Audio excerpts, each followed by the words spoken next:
Want to speak real English from your first lesson? Sign up for your free lifetime account at EnglishClass101.com.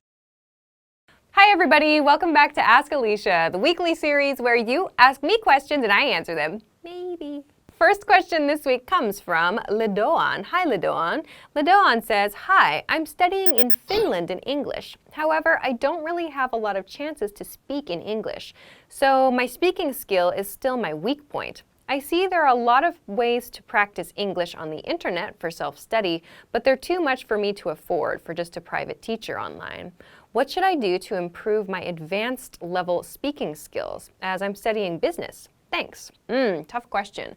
I would suggest maybe if you're at an advanced level that you don't focus so much on studying like English, like maybe don't focus so much on trying to find specifically an English lesson, but try to spend more time focusing on those skills. So by that I mean look for groups that practice speaking. So there's a really famous international speaking practice group called Toastmasters. You might check that out. They have community groups that you can join.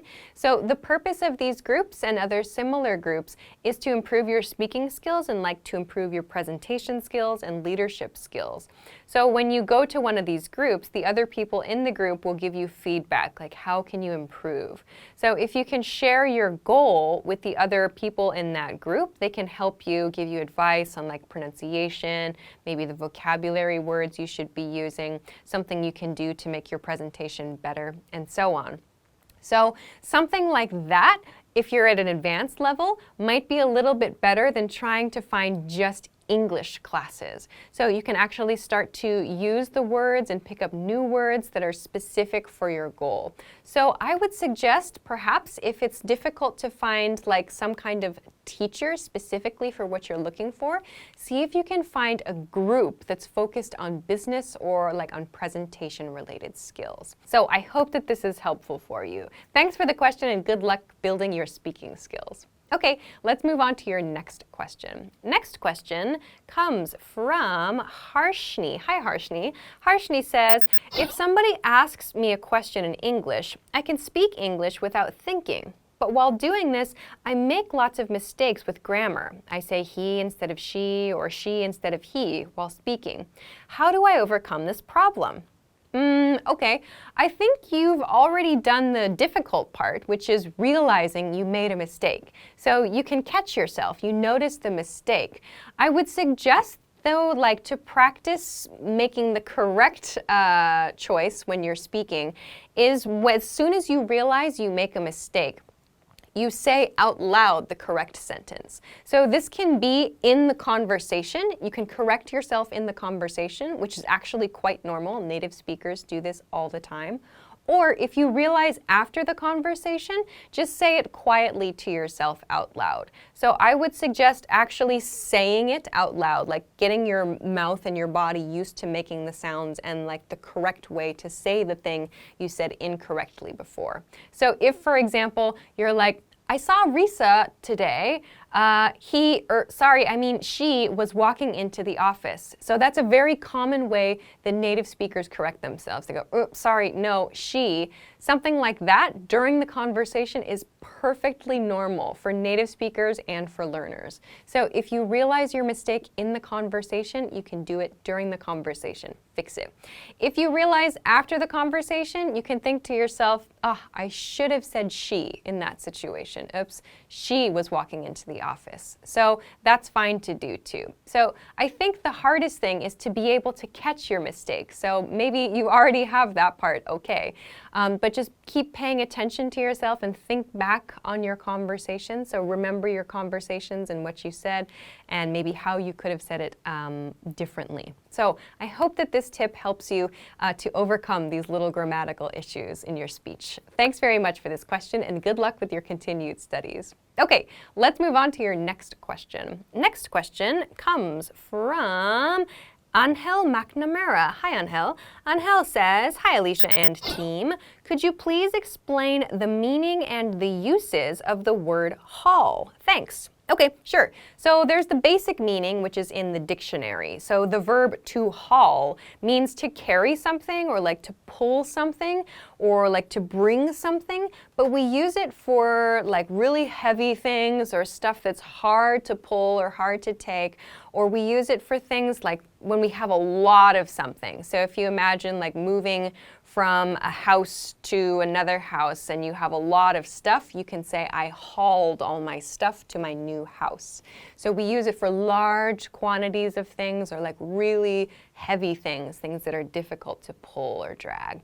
So another example is like, I hauled all my paperwork to the city office this morning. The car broke down, so we hauled it home with a tow truck. So this is one use of haul. You'll also hear haul used for people when we have to do something by force, like we have to be like strong with somebody and we have to force them to do something. You might hear haul used in this case. It's used oftentimes when someone is in trouble, as like with parents and kids or like with police and criminals, that kind of thing. So for example, the suspect was hauled into the police station, or my parents hauled me out of bed every morning when I was a kid. So again, we have that image of like bringing or carrying something that's difficult to move or it's really heavy. So we use haul to do that. Okay, so let's move on though to a noun use of the word haul. When we use haul as a noun, it's often used to talk about someone's shopping from that day. Like they went out to a mall or something and they bought a lot of stuff and they want to share it. Often like they'll take a photo and post it to like Instagram or Twitter or something, Facebook, and they write, check out my haul, or look at today's haul, or this is today's haul. So my haul is the stuff that I bought that day, all this stuff. So it's usually something someone's excited about, like check out this haul from the makeup store, or I want to share my haul from the video game store, whatever that might be. Like they've got a collection of things or a few exciting things they want to share. They say, check out my haul or today's haul. Again, this can have a negative meaning when it's used to talk about like criminal activity, like when it's talking about like drugs, for example, like the police recovered a haul of drugs, or like the FBI found a haul of stolen data. So haul can be used to mean a lot of something, in this case negatively. But in everyday like social media terms, we see it used to talk about people's shopping for the day, something that they are excited about. So the last use of haul is in an expression like it's a long haul home, or we have a long haul today. So we use this as we're like starting a journey. So maybe we have a long way to travel home, or we have to take a long time to get to a destination. We can describe that as a haul. So again, another common theme here with this verb or with this noun is that something is difficult, like it's hard to carry or it feels heavy. So it's like when we say I have a long haul home, it's like I have a long journey home, a long way to get home. It's going to be difficult. So these are quite a few ways that we use haul as both a noun and as a verb. So I hope that this helps your understanding of this word. Thanks very much for the question. Okay, let's move on to your next question. Next question comes from Akane. Hi, Akane. Akane says, hi, Alisha. If I have a plan in the future, should I use will or be going to? Okay, if you already have the plan, use going to. It's more natural to use will if you make your decision in the conversation, like right now, here in the conversation, you decide. So if, for example, your plan is to have dinner with your friends this weekend, and you know this as you begin the conversation, you can say, I'm going to have dinner with my friends this weekend. If you say, I will have dinner with my friends this weekend, it sounds really unnatural. Again, because will is used more for things we decide in the moment. You've come into the conversation with this plan. I'm going to have dinner with my friends this weekend. So please use going to in that case. So a situation where it would sound more natural to use will is like if you arrive at the restaurant, sit down, open the menu, and the waitstaff says something like, what can I get you? And you reply, I'll have the salad, please. So in that case, I will, sounds very natural. If you say, I'm going to have the salad, it sounds kind of like you had that plan when you walked into the restaurant. So that's probably a situation where will is going to sound more natural. So keep this in mind. Like, did I just make the decision? Did I have the decision in my mind before the conversation? So if you're just now deciding, maybe will is better. So I hope that this helps you understand the differences between will and going to. For some more points and some example sentences, please have a look at the video on our channel about will and going to. Thanks very much for this question. Okay, let's move on to your next question. Next question comes from Rajesh Kannan. Hi, Rajesh. Rajesh says, how do we use because of, since, and since then in sentences? These are frequently used by native speakers. Okay, let's look at because and because of first. So we use because or because of at the beginning of a sentence or in the middle of a sentence to express a reason for something. So when we use because or because of, we follow it with a simple noun, or we can follow it with like a whole phrase. That's fine too. So your reason can be just like one word, like because of rain, today's event has been canceled, or because of you, we were late for the meeting. So those are very simple expressions after because of. So because of rain or because of you. Let's compare this though with since. So we use since also to describe a reason for something, and like because, since can be used at the beginning of a sentence or it can be used in the middle of a sentence. However, unlike because or because of, we can't follow since with just a simple noun. We can't say like since you or since rain. We have to use a full phrase. So for example, since it rained, today's event has been canceled. Or since you were late getting here, now we're late for the meeting. So we need to have like a whole phrase with since. We can't just use because plus noun, like we can't follow that same pattern with since.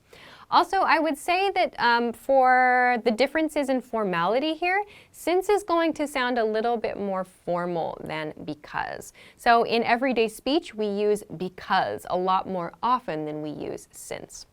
Positioning is really up to you. If the reason is very important to you, you can place the reason at the beginning of the sentence and start your sentence with because or since. If the result is a little more important, you can put the result at the beginning of the sentence and then finish it with your reason. So for example, today's event has been canceled because of rain. Or today's event has been canceled since it rained. Lastly, let's talk about since then. Since then. So since then means from that time period up to now. So let's look at an example sentence. For example, I graduated from college in 2015. Since then, I've worked at ABC Company. So since then refers to the time period, or rather the point in time mentioned in the previous sentence. So here, I graduated from college in 2015. Since then, so since then means since 2015. From the point at 2015 until this conversation, I've worked at ABC Company. So since then describes that period of time from that point in the previous sentence to now. One more example of this. I finished work at 6 today. Since then, I've been sitting on the couch watching Netflix.